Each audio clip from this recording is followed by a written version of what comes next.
बिस्मिल्लाहिर्रहमानिर्रहीम।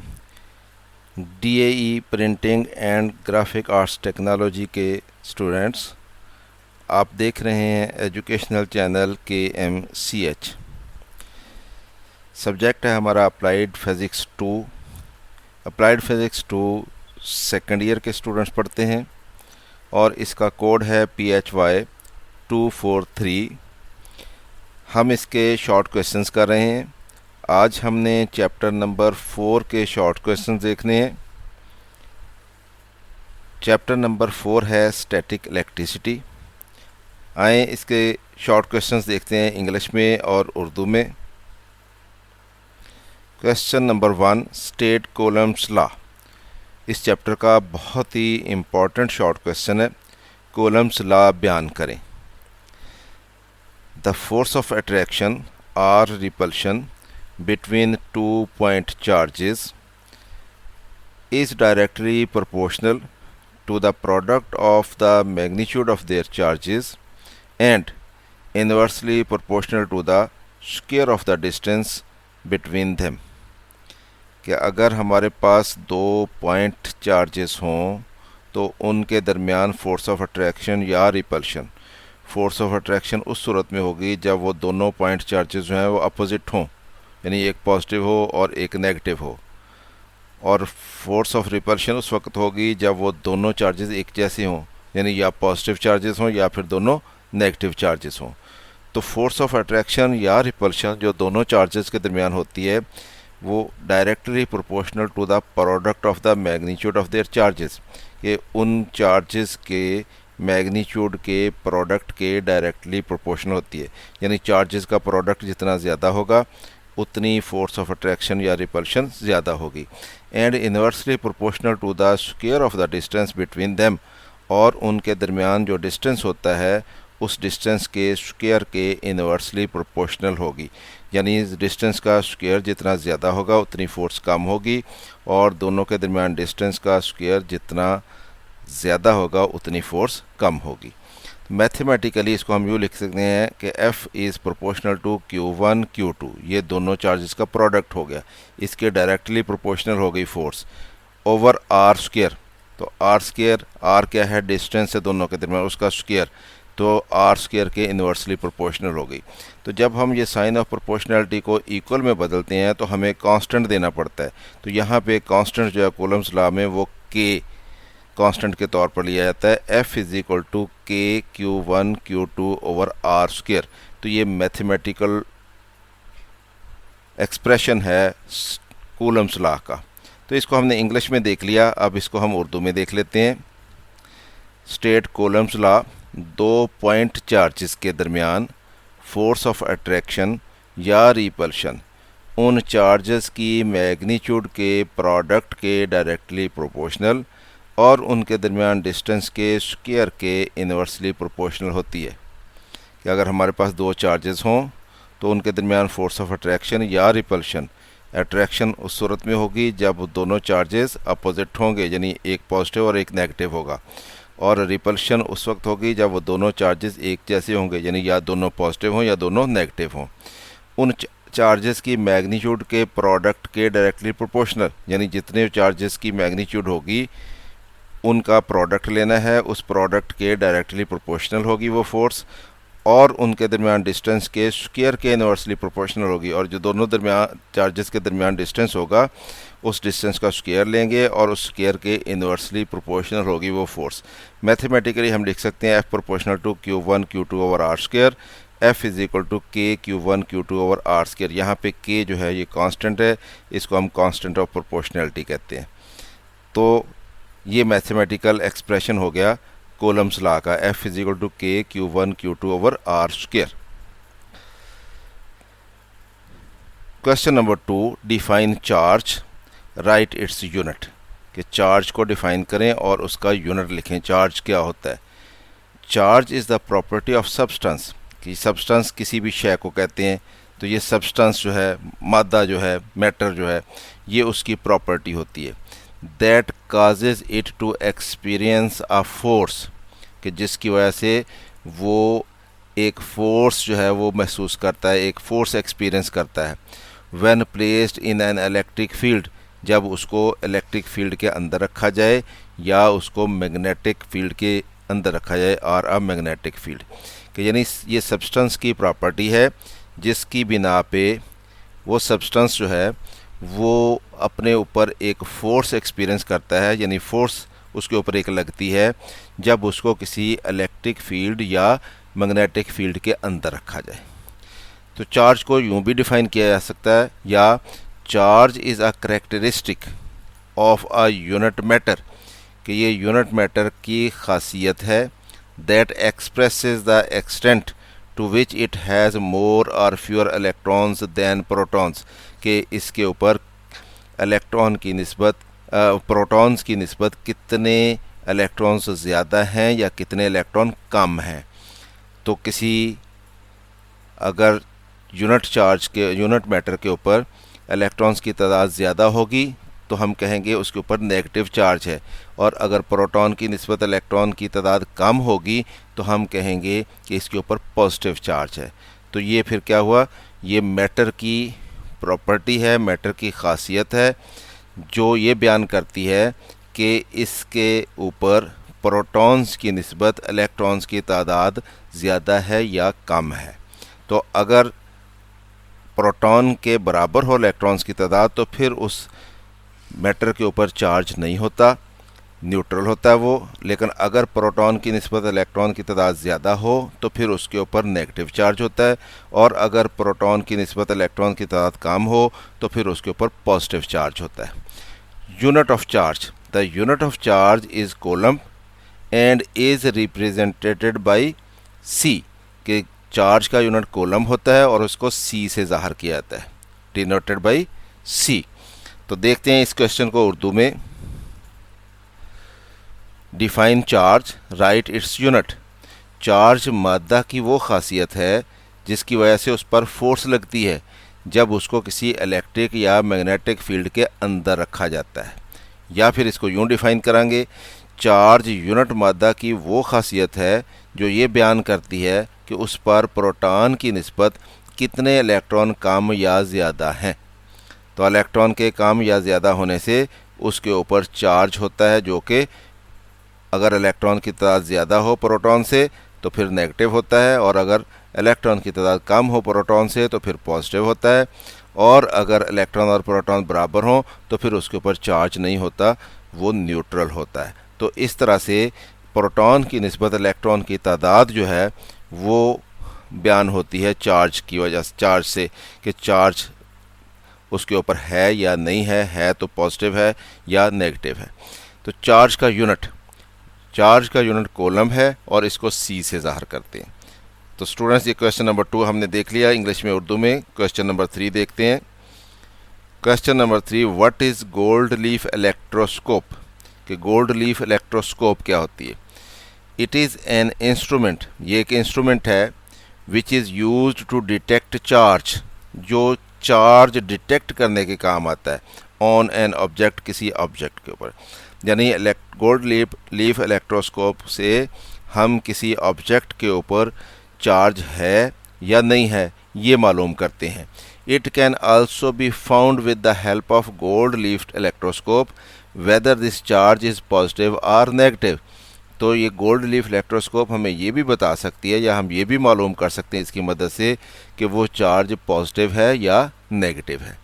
तो gold leaf electroscope एक ऐसा इंस्ट्रूमेंट है जो एक तो चार्ज को डिटेक्ट करता है किसी ऑब्जेक्ट के ऊपर है या नहीं है, और दूसरा फिर इसकी मदद से हम ये भी मालूम कर सकते हैं कि वो चार्ज पॉजिटिव है या वो चार्ज नेगेटिव है। उर्दू में इसको यूँ लिखेंगे, what is gold leaf electroscope. Gold leaf electroscope एक ऐसा आला है जिसकी मदद से ये मालूम किया जाता है कि किसी शय पर चार्ज है या नहीं। अगर चार्ज है तो क्या वो पॉजिटिव चार्ज है या नेगेटिव है। तो ये हम गोल्ड लीफ इलेक्ट्रोस्कोप से मालूम करते हैं। Question number 3, differentiate between conductors and insulators. Conductors और इंसुलेटर्स में फ़र्क वाज़े करना हमने। कंडक्टर क्या होते हैं और इंसुलेटर्स क्या होते हैं। Conductors, the substances are materials that allow electricity to flow through it are called conductors, कि ऐसे मटेरियल और ऐसे सब्सटेंस जो अपने अंदर से इलेक्ट्रिसिटी को फ्लो होने देते हैं, यानी करंट का बहाव उनमें से हो सकता है, हम कहते हैं कि ये कंडक्टर्स हैं। दे हैव फ्री इलेक्ट्रॉन्स, इनमें फ्री इलेक्ट्रॉन्स होते हैं। फॉर एग्ज़ाम्पल, मिसाल के तौर पर आयरन, गोल्ड, सिल्वर, कॉपर, इनमें से करंट आसानी से गुजरता है। इंसुलेटर्स क्या होते हैं? The substances are materials that do not allow electricity to flow through it। वो ऐसे मटेरियल्स जो अपने अंदर से इलेक्ट्रिसिटी जो है उसको फ्लो नहीं होने देते, हम कहते हैं कि ये insulators are called insulators. For example, wood, glass, plastic, rubber, यानी लकड़ी में से, ग्लास में से, प्लास्टिक में से, रबर में से करंट जो है वो पास नहीं होता, तो इसलिए ये इंसुलेटर होते हैं। और इंसुलेटर्स में फ्री इलेक्ट्रॉन्स नहीं होते, इसीलिए इनमें से करंट का बहाव भी नहीं होता है। उर्दू में देख लेते हैं इसको। Differentiate between conductors and insulators. Conductors क्या होते हैं? ऐसी अशिया जिनमें से इलेक्ट्रिसिटी आसानी से गुजर जाती है, वो कंडक्टर कहलाती हैं। उनमें फ्री इलेक्ट्रॉन होते हैं, मसलन लोहा, कॉपर, सोना, चांदी वगैरह। इंसुलेटर्स ऐसी अशिया जिनमें से इलेक्ट्रिसिटी आसानी से नहीं गुजरती, वो इंसुलेटर्स कहलाती हैं। इनमें फ्री इलेक्ट्रॉन नहीं होते, मसलन लकड़ी, शीशा, रबर वगैरह। Question number 4, how static electricity is generated on paper. हम प्रिंटिंग इंडस्ट्री में पेपर इस्तेमाल करते हैं और पेपर के ऊपर स्टैटिक इलेक्ट्रिसिटी आ जाती है, यानी उसके ऊपर चार्जेस आ जाते हैं। और हमसे ये पूछा गया है कि वो चार्जेस पेपर के ऊपर कैसे आते हैं। The static electricity is generated on paper by following veg. ये वजूहात हैं जिनकी वजह से स्टैटिक इलेक्ट्रिसिटी जो है पेपर के ऊपर आती है। Number 1, static electricity is produced due to rubbing of papers. Papers आपस में रब होते हैं, एक पेपर के एटम से इलेक्ट्रॉन्स जो हैं वो दूसरे पेपर के ऊपर मुंतकिल हो जाते हैं, तो इस तरह से उसके ऊपर स्टैटिक इलेक्ट्रिसिटी आ जाती है। पेपर रब हों आपस में, या पेपर ख़ास तौर पर किसी मेटल के ऊपर इलेक्ट्रॉन्स फ्री होते हैं उनमें, तो उसके साथ जब पेपर रब होते हैं तो फिर उनके ऊपर स्टैटिक इलेक्ट्रिसिटी आ जाती है, यानी उनके पेपर्स के किसी मेटल की सतह से रब होने से उनके ऊपर स्टैटिक इलेक्ट्रिसिटी जनरेट हो जाती है। It is produced when the paper is in the dry condition. जब पेपर ज़्यादा ड्राई हालत में होता है तो तब ये स्टैटिक इलेक्ट्रिसिटी जो है वो उसके ऊपर जनरेट होती है, और होती उसी तरीके से है, यानी रब होने से। It is produced when the paper blooms rapidly with pressure on the reel feed in printing machine. Printing machine में जब तेज़ी के साथ रोल जो है वो उस रील फीड होती है उसमें प्रेशर के साथ, तो उस वक्त इसके ऊपर स्टैटिक इलेक्ट्रिसिटी आने के चांसेस जो हैं वो बहुत ज़्यादा होते हैं। तो इस तरह से पेपर जो है उसके ऊपर स्टैटिक इलेक्ट्रिसिटी जनरेट होती है। उर्दू में देखते हैं इसको। प्रिंटिंग इंडस्ट्री में कागज़ पर स्टैटिक इलेक्ट्रिसिटी आ जाती है जिसके दर्जे झैल वजूहात होती है। नंबर 1, कागज़ के आपस में रगड़ खाने की वजह से कागज़ पर स्टैटिक इलेक्ट्रिसिटी जनरेट हो जाती है। जब नमी कम होने की वजह से कागज़ ज़्यादा खुश्क होता है तो स्टैटिक इलेक्ट्रिसिटी ज़्यादा जनरेट होती है। जब कागज़ प्रिंटिंग मशीन में रील फीड पर बहुत तेज़ी से प्रेशर के साथ आगे बढ़ता है तो इलेक्ट्रिसिटी जनरेट हो जाती है। क्वेश्चन नंबर 5 है, what problems are faced in printing due to static electricity. तो ये तो हमें पता चल गया कि कागज़ के ऊपर स्टैटिक इलेक्ट्रिसिटी आ जाती है। तो जब स्टैटिक इलेक्ट्रिसिटी आ जाती है तो फिर उससे हमें प्रिंटिंग में क्या प्रॉब्लम्स पेश आती हैं, मसले क्या होते हैं फिर उससे। Due to static electricity we face number of problems. कई प्रॉब्लम्स आती हैं इससे ड्यूरिंग प्रिंटिंग प्रोसेस, प्रिंटिंग करते हुए। Some of these are as follows, कुछ उसमें से ये हैं। Number 1, due to static electricity sheets stick together, कि ये आपस में कागज़ जो हैं वो चिपक जाते हैं, शीट्स जो हैं वो आपस में चिपक जाती हैं। And in automatic feeding 2 sheets fed together, यानी अगर एक शीट के ऊपर पॉजिटिव चार्ज है, दूसरी के ऊपर नेगेटिव चार्ज है, तो उसकी अट्रैक्शन होती है पॉजिटिव नेगेटिव चार्ज में, जिसकी वजह से वो शीट्स जो हैं आपस में चिपक जाती हैं। और नतीजा ये निकलता है ऑटोमेटिक फीडर जब उनको सक करके फीड करता है तो वो एक शीट की बजाय दोनों शीट्स इकट्ठी फीड हो जाती हैं। Results in wastage of paper, हमारा पेपर ज़ाया होता है इस तरह से। Number 2, paper sheets stick with the metal cylinder of the machine, machine का जो मेटल सिलेंडर होता है उसके साथ कागज़ चिपक जाता है। After printing the paper do not align in the stack due to static electricity, printing के बाद जो प्रिंटेड कागज़ होते हैं वो एक जगह पे उनकी ढेरी बनती जाती है, स्टैक बनता जाता है उनका। लेकिन अगर उनके ऊपर चार्जेस हों तो वो चार्जेस अगर एक दूसरे को रिपेल कर रहे हो, मसलन सिमिलर चार्जेस हों दो शीट्स के ऊपर, तो वो एक दूसरे को रिपेल करेंगे। जब वो रिपेल करेंगे तो फिर वो स्टैक जो है वो सही नहीं बनता, यानी वो ढेरी सही नहीं बनती, कागज़ आगे पीछे हो जाते हैं उसमें। Number 4, due to static electricity there is possibility of sparking, क्योंकि हमारी मशीन है, मशीन में इंक होती है, दूसरे भी ऐसे कई हम सॉल्यूशंस इस्तेमाल करते हैं जो कि जल्दी आग पकड़ सकते हैं। तो अगर स्टैटिक इलेक्ट्रिसिटी हो तो उससे स्पार्क पैदा होने का ख़तरा होता है।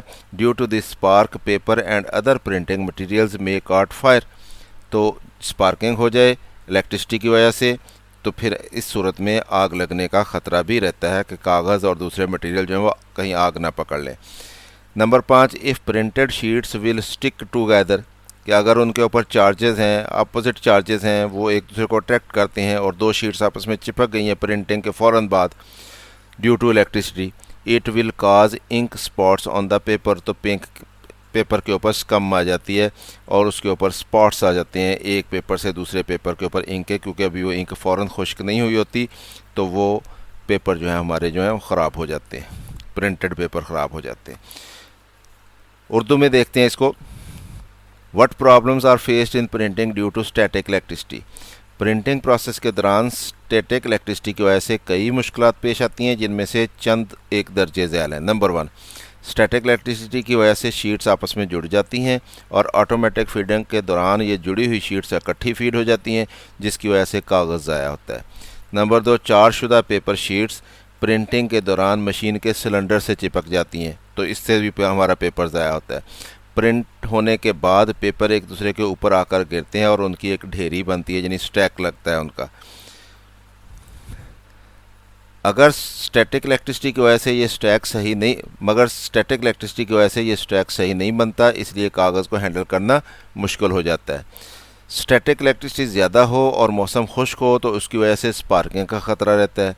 स्पार्किंग की वजह से कागज़ और प्रिंटिंग के दूसरे मटेरियल आग पकड़ सकते हैं। प्रिंट शुदा शीट्स के स्टैटिक इलेक्ट्रिसिटी की वजह से आपस में चिपक जाने से एक शीट की रोशनाई के धब्बे दूसरी शीट पर आ जाते हैं, इससे भी हमारा प्रिंटेड पेपर जो है वो ज़ाया होता है। Question number 6, describe methods to reduce static electricity, कि अगर हमें स्टैटिक इलेक्ट्रिसिटी से इतनी प्रॉब्लम्स होती हैं तो फिर हमें इसको कम करना है। तो कम करने के मेथड हमसे पूछे गए हैं कि आप स्टैटिक इलेक्ट्रिसिटी को कैसे रिड्यूस कर सकते हैं कि वो पेपर के ऊपर जनरेट ना हो या उसके चांसेस कम हो जाएं जनरेट होने के। Static electricity can be reduced by following methods, तो ये तरीके हैं। Number 1, if humidity is low the chances of generating static electricity are more, कि अगर ह्यूमिडिटी कम हो यानी फ़ज़ा में नमी कम हो, बहुत खुश्क हो हमारा एटमॉस्फेयर, तो फिर उसमें क्या होता है स्टैटिक इलेक्ट्रिसिटी जनरेट होने के चांसेस बहुत ज़्यादा होते हैं। So by increasing humidity at proper level, तो हम अगर ह्यूमिडिटी का लेवल सही कर लें, उसको इंक्रीज़ करके, chances of static electricity can be reduced, तो फिर स्टैटिक इलेक्ट्रिसिटी जनरेट होने के चांसेस भी कम हो जाते हैं।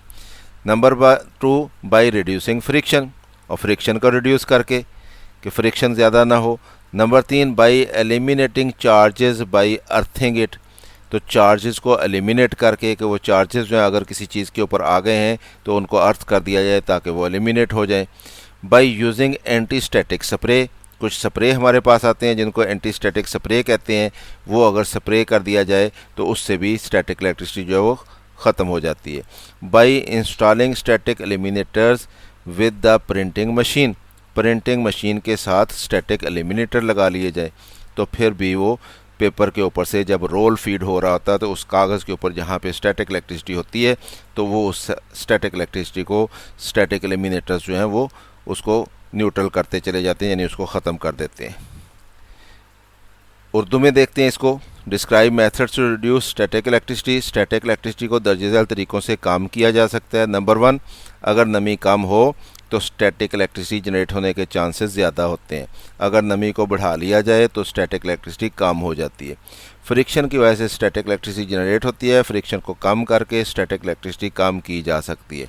प्रिंटिंग मशीन के साथ स्टैटिक इलेक्ट्रिसिटी एलिमिनेटर लगाकर स्टैटिक इलेक्ट्रिसिटी जो है उसको ख़त्म किया जा सकता है। एंटी स्टैटिक स्प्रे का इस्तेमाल करके कम किया जा सकता है। चार्जेस को अर्थ करके स्टैटिक इलेक्ट्रिसिटी को ख़त्म या कम किया जा सकता है। तो स्टूडेंट्स, ये था चैप्टर नंबर 4, स्टैटिक इलेक्ट्रिसिटी का चैप्टर था। तो इस चैप्टर में हमने देख लिया कि कौन कौन से अहम क्वेश्चन हैं, उनको इंग्लिश में भी देख लिया, उर्दू में भी देख लिया। ख़ुद भी देखें, दोस्तों को भी दावत दें। चैनल सब्सक्राइब नहीं किया तो इसको सब्सक्राइब कर लें ताकि आपको मज़ीद इस तरह की वीडियोस मिलती रहें। अगर वीडियो पसंद आए तो इसको लाइक भी कर लिया करें। मेरी तरफ से अल्लाह हाफ़िज़। शाद रहें, आबाद रहें।